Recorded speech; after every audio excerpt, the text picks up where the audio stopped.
ഇന്ന് തന്നെ സബ്സ്ക്രൈബ് ചെയ്യൂ, നിങ്ങളുടെ പ്രിയപ്പെട്ട ഷോസ് കാണൂ. പക്ഷെ ഒരു കാരണവശാലും അവരുടെ മനസ്സിലിരിപ്പ് നടക്കരുത്. ശ്രദ്ധിക്കണം, 4 ദിക്കിലും കണ്ണു വേണം. എന്ത് വില കൊടുത്തും ഈ ചടങ്ങ് നമ്മൾക്ക് നടത്തണം. ഉടവാള് രാജുവിന് കൈമാറി രാജുവിന് വേണ്ട ബഹുമതികളും അംഗീകാരവും നൽകാനാ ചേട്ടൻ തീരുമാനിച്ചിരിക്കുന്നത്.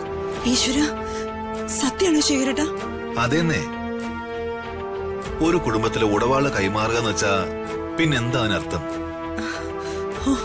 എനിക്ക് സന്തോഷായി. ചേട്ടന്റെ രാഷ്ട്രീയ ജീവിതത്തിലെ പിൻഗാമിയായി ചേട്ടൻ രാജുവിനെ തന്നെ മനസ്സിൽ ഉറപ്പിച്ചിട്ടാണ് ഇങ്ങനൊരു തീരുമാനം എടുത്തെന്ന് എനിക്ക് തോന്നുന്നത്. അതെ, പ്രതാപേട്ടനൊരു തീരുമാനം എടുത്തിട്ടുണ്ടെങ്കിൽ അതിന് 100 അർത്ഥങ്ങൾ കാണും.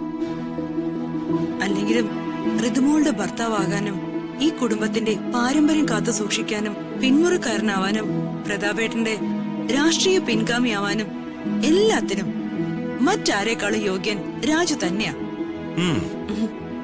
രാജുവിന്റെ സത്യസന്ധതയും ക്ഷമയും കാര്യപ്രാപ്തിയും വേറെ ആർക്കാ ഉള്ളത്? അതെ, ഇവരെ ഞാനെന്നും അടങ്ങി നിൽക്കടാ. അവര് പറഞ്ഞ കേട്ടില്ലേ? ചെറിയമ്മയായി പോയി. ഇല്ലെങ്കിൽ പൊണ്ടേ ഞാൻ അവരെ. ശേഖരേട്ടാ, അമ്പയ ചേച്ചിയും ദീപക്കും ചേട്ടനെടുത്തിരിക്കുന്ന ഒരു തീരുമാനത്തിനെതിരെ പ്രത്യക്ഷത്തിലൊരു എതിർപ്പിനോ വഴക്കിനോ ചേച്ചി ഇറങ്ങി തിരിക്കില്ല.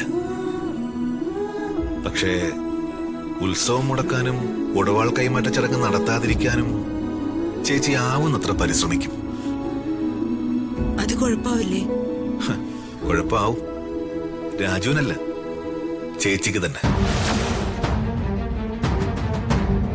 രാജുവിനെതിരെ ചേച്ചി എന്തെങ്കിലും ഒരു പദ്ധതി ഒരുക്കിയെന്ന് ഞാൻ അറിഞ്ഞാൽ ഇതുവരെ നടന്നതുപോലെ ആയിരിക്കില്ല കഥ. ചേച്ചി ഇതുവരെ കാണാത്ത ശേഖരന്റെ മുഖം ചേച്ചിക്ക് കാണേണ്ടി വരും. ചേട്ടനറിയാതെ ചേച്ചി നടത്തിയ പല കുതന്ത്രങ്ങളും ഞാൻ എണ്ണി ചേട്ടനോട് പറയും. രാജു എനിക്കെന്റെ സ്വന്തം അനുജനെ പോലെയാ.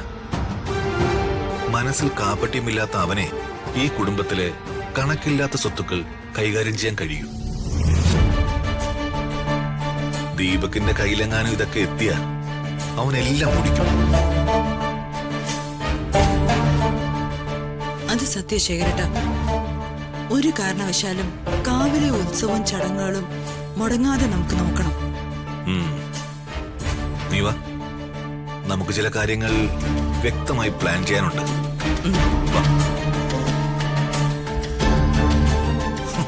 കേട്ടില്ല അമ്മേ? അമ്മയുടെ പുന്നാര അനിയന്റെയും അനിയന്റെ ഭാര്യയുടെ മനസ്സിലിരിപ്പ്. രാജു അയാൾക്ക് സ്വന്തം അനിയനെ പോലെയാണത്രേ. സ്വന്തം അനിയൻ. ഞാനിപ്പോ അയാളുടെ ആരുമല്ലേ? അവനെ നീ വിട്ടേക്ക്. ശേഖരനെ ചെറുപ്പത്തിലേ അങ്ങനെയാ. അമ്മ പറഞ്ഞുകൊടുത്ത കഥകളിലെ നന്മകൾ മാത്രമേ അവന്റെ തലയ്ക്കകത്തുള്ളൂ. അയാളുടെ ഒരു നന്മ. വാമേ, നമുക്ക് അവരോട് ചെന്ന് നല്ല നല്ല വർത്താനം പറയാം. ശേഖരനും ഭാര്യയല്ല, ഏത് തമ്പുരാൻ രാജുവിന് വേണ്ടി വന്നാലും ജയം അംബികയ്ക്കും മകനുമായിരിക്കുന്ന ഇപ്പൊ തന്നെ അയാളുടെ മുഖത്തൂക്കി എനിക്ക് പറയണം. വേണ്ട മോനെ, നീർക്കോലി കടിച്ചാലും അത്താഴം മുടങ്ങൂന്ന് നീ കേട്ടിട്ടില്ലേ? വിഷമില്ലാത്ത പാമ്പാണ് ശേഖരനെങ്കിലും ഇപ്പൊ അവനെ നോവിക്കുന്നത് ശരിയല്ല. രാജുവിനെ രാജാവായി വാഴിക്കാൻ അവൻ എന്തൊക്കെ ചെയ്യാൻ പറ്റുമെന്ന് നമുക്ക് നോക്കാടാ. നടക്കാൻ പോകുന്ന അംഗത്തിലെ അവനും ഭാര്യയും നമുക്ക് എതിരാണെന്ന് നമുക്ക് മുൻപേ അറിയാവുന്ന കാര്യമല്ലേ? ഇനി നാവുകൊണ്ടല്ല പ്രവർത്തിക്കേണ്ടത്, ബുദ്ധി കൊണ്ടാ. അങ്ങനെ വേണം വിജയത്തിലേക്ക് എത്താൻ. മനസ്സിലായോ നിനക്ക്? മനസ്സിലായമ്മേ. അമ്മ പറയും, നമ്മൾ എവിടെ നിന്ന് തുടങ്ങാൻ പോകുന്നത്? കാവിലെ ഉത്സവത്തിന്റെ തീയതിയും സമയവും കുറിക്കാൻ ജോത്സ്യരിവിടേക്ക് വരണമല്ലോ. നമുക്ക് അവിടെ നിന്ന് തന്നെ തുടങ്ങാം.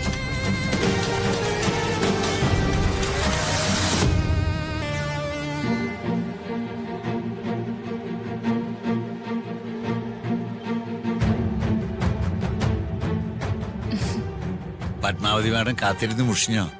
ഇല്ല വേണുട്ടാ, വേണുട്ട ഇരിക്കെ. ആ എന്തെങ്കിലും വിശേഷമുണ്ടോ? ഉണ്ട്, ഒരു വിശേഷമുണ്ട്. എന്ത് വിശേഷം വേണുട്ടാ? വർമ്മ സാറ് കുടുംബക്ഷേത്രത്തില് ഒരു ചടങ്ങ് നടത്താൻ പോവുക. അതുകൊണ്ട് കുടുംബസമേതം എല്ലാവരോടും വരാൻ പറഞ്ഞു. അതെന്ത് ചടങ്ങാണെന്ന് മാഡത്തിനറിയോ? അറിയാം. അങ്ങനെ ഒരു ചടങ്ങുണ്ടെന്ന് പ്രതാപേട്ടനെ ഓർമ്മിപ്പിച്ചത് ഞാനാ. മാഡം അപ്പോ വർമ്മ സാറിനെ കണ്ട് സംസാരിച്ചോ? കണ്ട് സംസാരിച്ചില്ല, ഫോണിൽ സംസാരിച്ചു.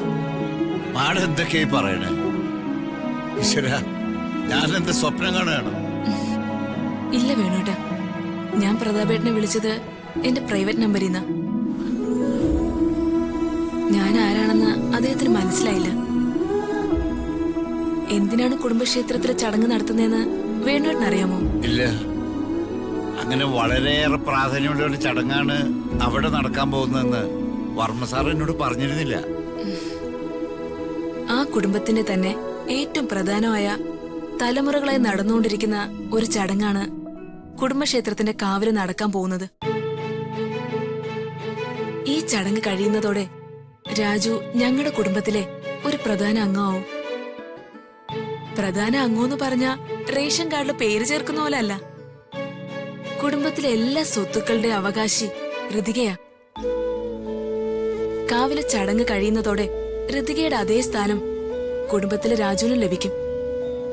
ചിലപ്പോ ഋതികയേക്കാൾ ഏറെ പ്രാധാന്യം രാജുവിന് ലഭിക്കും.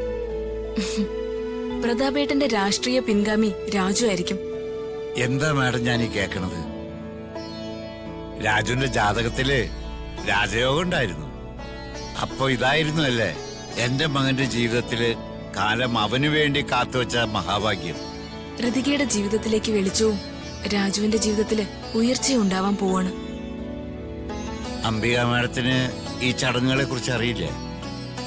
അറിയാം. അവിടെയാണ് നമ്മൾ ഏറ്റവും കൂടുതൽ ശ്രദ്ധിക്കേണ്ടത്. ഈ ചടങ്ങ് മുടക്കാൻ അവർ അമ്മയും മകനും ആവുന്നത് ശ്രമിക്കും. പക്ഷെ ഒരു കാരണവശാലും അവരുടെ മനസ്സിലിരിപ്പ് നടക്കരുത്. ശ്രദ്ധിക്കണം, 4 ദിക്കിലും കണ്ണു വേണം. എന്ത് വില കൊടുത്തും ഈ ചടങ്ങ് നമ്മൾക്ക് നടത്തണം.